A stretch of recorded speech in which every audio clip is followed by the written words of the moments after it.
جب ساری دنیا منہ پھیر لیتی ہے تو اس وقت بھی اللہ آپ کے ساتھ ہوتا ہے۔ جو خالق کائنات سے تعلق مضبوط کر لے اس کے لیے مخلوق کی بے رخی معنی نہیں رکھتی۔ سجدوں سے تعلق بناؤ، دنیا داری میں فقط گناہوں کی لذت ہے۔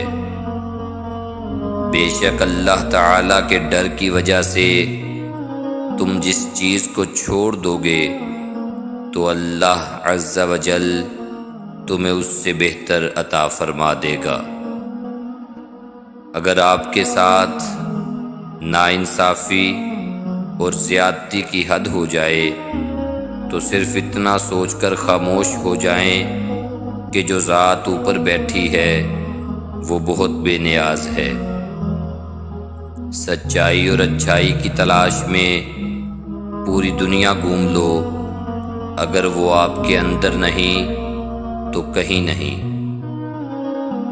تو پھر بس مسئلہ اس کے حوالے کر دو، اس یقین کے ساتھ کہ وہ کوئی نہ کوئی حل نکال دے گا، اور پھر اس کی محبت اور رحمت کے جلوے دیکھو۔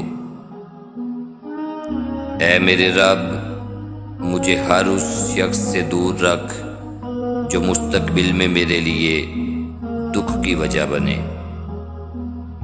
اللہ تم تک تمہاری طلب تب لاتا ہے جب تم اس کی طلب کے علاوہ ہر طلب سے لا طلب ہو جاتے ہو۔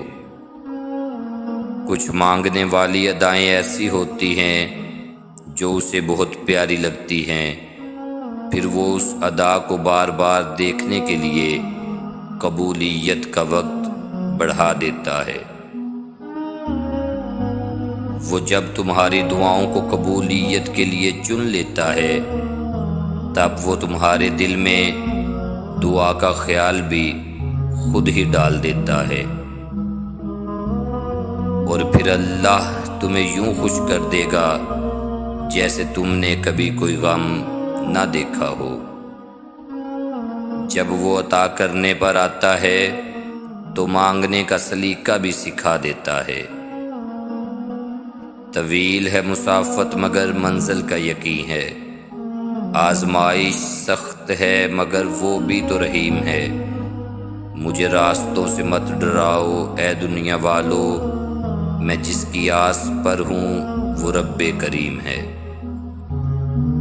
اللہ تعالیٰ کا وعدہ ہے جو تیرا نصیب ہے وہ تجھے ضرور ملے گا، چاہے وہ دو پہاڑوں کے نیچے کیوں نہ ہو، اور جو تیرے نصیب میں نہیں ہے تجھے کبھی نہیں ملے گا، چاہے وہ دو ہونٹوں کے درمیان ہی کیوں نہ ہو۔